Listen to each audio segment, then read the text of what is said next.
సిరియాలో గాని, ఇరాక్లో గాని, ఇరాన్లో గాని, ముస్లిం దేశాలలో గాని యేసు ప్రభువుని నమ్మడం అంటే అంత ఆషామాషి విషయం కాదు. ఒక ముస్లిం కుటుంబంలోంచి ఒక వ్యక్తి యేసు ప్రభువుని నమ్మాడంటే తన ఆస్తులన్నింటినీ త్యాగం చేయాల్సి వస్తుంది.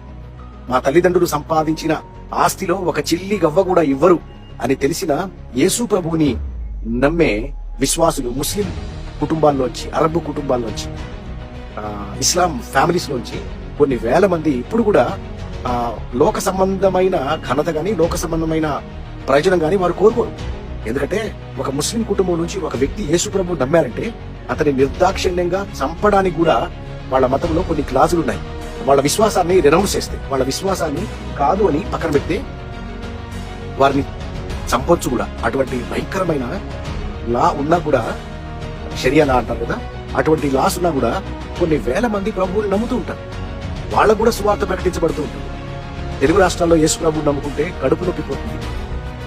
తెలుగు రాష్ట్రాల్లో యేసు ప్రభువుని నమ్ముకుంటే ఆరోగ్యం బాగవుతుంది. తెలుగు రాష్ట్రాల్లో యేసు ప్రభువుని నమ్ముకుంటే క్యాన్సర్ రోగం పోతుంది. తెలుగు రాష్ట్రాల్లో యేసు ప్రభువుని నమ్ముకుంటే ఆర్థిక ఇబ్బందులు పోతాయి. తెలుగు రాష్ట్రాల్లో యేసు ప్రభువుని నమ్ముకుంటే అన్ని బాగైపోతాయి. కానీ అదే యేసు ప్రభువుని ముస్లిం దేశాల్లో నమ్ముకుంటే వాళ్ళ ఆస్తులు కోల్పోవాల్సి వస్తుంది. అంతేకాదు వాళ్ళ జీవనమే కోల్పోవాల్సి వస్తుంది.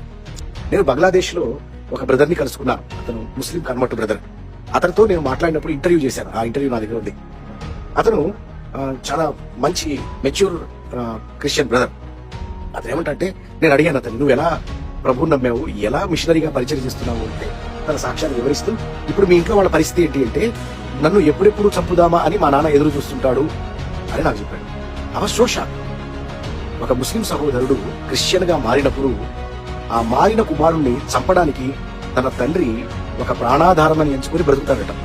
నా కొడుకు ముస్లిం మతం నుంచి బయటికి వెళ్లిపోయి నరకానికి వెళ్ళిపోతున్నాడు కాబట్టి నా కొడుకుని స్వర్గానికి పంపించాలంటే నా కొడుకుని ఎలా చేసైనా పట్టుకుని చంపితే గాని నా కొడుకు స్వర్గానికి వెళ్ళడని, ఒక మనిషిని చంపడమే దేవుని సేవ అనుకునే కాలం వచ్చింది అని ప్రభు చెప్పినట్టుగా ఆ తన కన్న కుమారుణ్ణి కత్తివాత హతం చేయాలని తన తండ్రి ఎంతో లక్ష్యం కలిగి బ్రతుకుతాడట. తన కుమారుడు తప్పించుకుంటూ ఉంటాడు. చాలా రోజులుగా తన మీద హత్యాయత్నం చేయడానికి కన్న తండ్రి ప్రయత్నించాట. అది కోపంతో కాదు, ప్రేమతో హత్య చేయడానికి ప్రయత్నించాడు. ఎందుకంటే ఇస్లాం మతం నుంచి బయటికి వెళితే తన కుమారుడు నరకంలోకి వెళ్ళిపోతున్నాడు కాబట్టి స్వర్గానికి పంపించడానికి తన కుమారుడిని ప్రేమతో హత్య చేయడానికి ప్రయత్నిస్తున్న పరిస్థితి.